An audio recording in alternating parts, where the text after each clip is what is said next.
எல்லாருக்கும் நமஸ்காரம். அன்னைக்கு வணக்கம், தந்தைக்கு வணக்கம், ஆசானுக்கு வணக்கம், 18 சித்தர்களுக்கு വണക്കം. അപ്പൊ ഇന്നത്തെ വീഡിയോ എന്ന് പറയുന്നത് ക്യാൻസറിനെ സംബന്ധപ്പെട്ടാണ്. ഇപ്പൊ ഈ അടുത്ത കാലത്തായി ഒരുപാട് പേർക്ക് ക്യാൻസർ വരുന്നതായി റിപ്പോർട്ടുകൾ സൂചിപ്പിക്കുന്നുണ്ട്. അപ്പോ ഇതിനെ എങ്ങനെ പ്രിവെന്റ് ചെയ്യാം എന്നുള്ളതാണ് ഈ വീഡിയോ.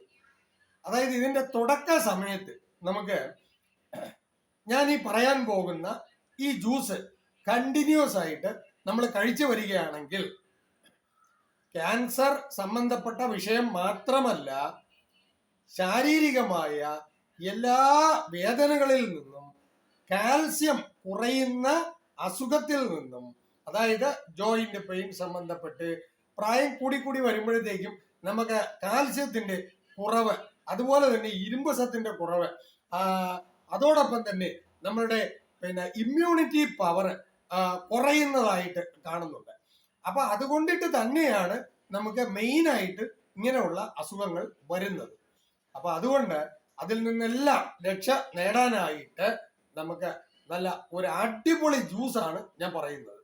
ഇത് ഏതൊരു ജ്യൂസാണെങ്കിലും, കഷായമാണെങ്കിലും, അതുപോലെ തന്നെ തൈലമാണെങ്കിലും നമ്മൾ കണ്ടിന്യൂസ് ആയിട്ട് ഒരു 48 ദിവസം അത് കണ്ടിന്യൂസ് ആയിട്ട് ഉപയോഗിക്കുക.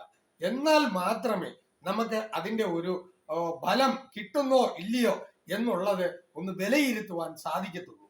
അതുകൊണ്ട് ദയവായി ഏത് ചികിത്സാ മുറയാണെങ്കിൽ പോലും നമ്മൾ ആദ്യം ചെയ്യേണ്ടത് എന്താ, ഇപ്പോ പല ആളുകളും ഒരാഴ്ച ഒരു വൈദ്യരെടുത്ത് പോവുക, അതിന്റെ മരുന്ന് കഴിക്കുക, അടുത്ത ആഴ്ച ഇംഗ്ലീഷ് മരുന്നിനോട്ട് പോവുക, അതിന്റെ മരുന്ന് കഴിക്കുക, അതിന്റെ അടുത്ത ആഴ്ച ഹോമിയോയിൽ പോവുക. ഇങ്ങനെയുള്ള ആൾക്കാർക്ക് പറയുന്ന ഒരു വാണിംഗ് ആണ്, നിങ്ങൾ ഏത് ചികിത്സാ മുറയാണെങ്കിലും നിങ്ങൾ ചെയ്തോളൂ, അത് വിഷയമല്ല. പക്ഷേ നിങ്ങൾ ഈ ആഴ്ചയിൽ മാറി നിങ്ങൾ ചികിത്സിക്കുമ്പോൾ നിങ്ങൾ പോലും അറിയാതെ ഒരു മാരകമായ പുതിയ ഒരു രോഗത്തിലായിരിക്കും നിങ്ങൾ ചെന്ന് എത്തിപ്പെടുന്നത്. അത് മാത്രമേ എനിക്ക് പറയാനുള്ളൂ. അതുകൊണ്ട് ഏത് ചികിത്സയാണെങ്കിലും നിങ്ങൾ അതൊരു 48 ദിവസം കണ്ടിന്യൂസ് ആയിട്ട് അത് ചെയ്താൽ മാത്രമേ ആ ചികിത്സ കൊണ്ട് നിങ്ങൾക്ക് ഗുണമുണ്ടായിട്ടുണ്ടോ ഇല്ലയോ എന്നുള്ളത് മനസ്സിലാക്കാൻ സാധിക്കുകയുള്ളൂ. ഓക്കെ, അത് പോകട്ടെ. അപ്പോ ഇതിനകത്ത് അടുത്തതായിട്ട് പറയാൻ ഉദ്ദേശിക്കുന്നത്, നമ്മൾ എല്ലാവർക്കും അറിയാം, നെല്ലിക്ക ദിവസം ഒരു നെല്ലിക്ക വെച്ച് കഴിച്ചു കഴിഞ്ഞാൽ, വെറും വയറ്റില് ഒരു നെല്ലിക്ക സാധാരണ പച്ചയ്ക്ക് അതിന്റെ കുരു കളഞ്ഞ് അത് കടിച്ച് ചവച്ച ഉമിനീരിന്റെ കൂടെ അത് ചേർത്ത് ഇറക്കി കഴിഞ്ഞാൽ എത്ര വലിയ കാൽസ്യം കുറയുപാടാണെങ്കിലും അതുകൊണ്ട് നമുക്ക് നിലനിൽക്കാവുന്ന കാര്യം മാത്രമേ ഉള്ളൂ. വേറെ ഒരു ഗുളികയും കഴിക്കണ്ട. ഏറ്റവും കൂടുതൽ ഈ കനികളുടെ കൂട്ടത്തില് നെല്ലിക്കനി എന്ന് പറയുന്നത്, അത് വളരെയധികം അതിനകത്ത് സത്ത്, കാൽസ്യം ആയാലും മാംഗനീസ് ആയാലും പിന്നെ സൾഫർ ആയാലും ഇതെല്ലാം അതിനകത്ത് ഉള്ള ഒരു സംഗതിയാണ് ഈ നെല്ലിക്ക എന്ന് പറയുന്നത്. അപ്പൊ അതുകൊണ്ട് നമ്മൾ കഴിവതും ഒരു ദിവസം ഒരു നെല്ലിക്ക വെച്ച് കഴിക്കാൻ ശ്രദ്ധിക്കുക. അപ്പൊ ഇനി വീഡിയോയിലേക്ക് കിടക്കാം. ആദ്യമായിട്ട് ഒരു 3-4 നെല്ലിക്ക കുരു കളഞ്ഞത് എടുക്കുക. എന്നിട്ട് അതിന്റെ കൂടെ ഒരു 2-3 ഇണുക്കെന്ന് പറയുമ്പോൾ 2-3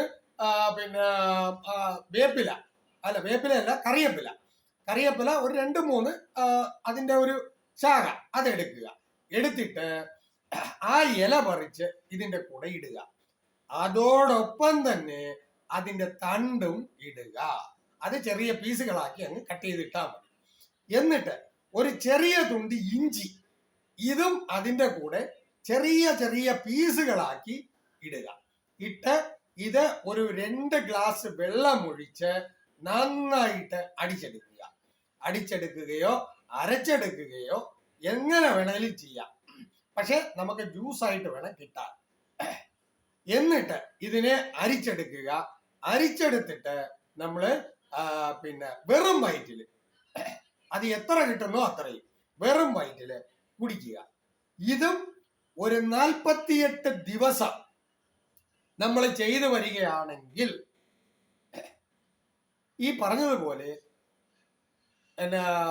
ക്യാൻസർ സംബന്ധപ്പെട്ട ആ സെല്ലുകൾ നശിക്കുവാനും ഇമ്മ്യൂണിറ്റി പവർ കൂടാനും കാൽസ്യം കുറയുന്നത് നമ്മുടെ ശരീരത്തിൽ കാൽസ്യം കുറയുപാട് മാറ്റാനും ഇതുകൊണ്ട് വളരെയധികം ഹെൽപ്പ് ചെയ്യുന്നതാണ്.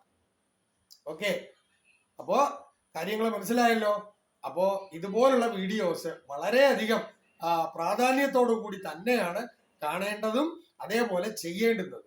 ഞാൻ ഈ പറയുന്ന മിക്ക വീഡിയോസിലും ഞാൻ പറയുന്നത് നമുക്ക് നിസ്സാരമായിട്ട് ചെയ്യാൻ പറ്റുന്ന ഒരു എളിമയായ തരത്തിലുള്ള വിവരങ്ങളാണ് ഞാൻ നിങ്ങൾക്ക് തന്നുകൊണ്ടിരിക്കുന്നത്. അതുകൊണ്ട് മാക്സിമം ഇത് ആളുകളിലേക്ക് എത്തിക്കുക. അതുപോലെ തന്നെ നമ്മള് ചാനൽ സബ്സ്ക്രൈബ് ചെയ്യാൻ പ്രത്യേകം ശ്രദ്ധിക്കുക.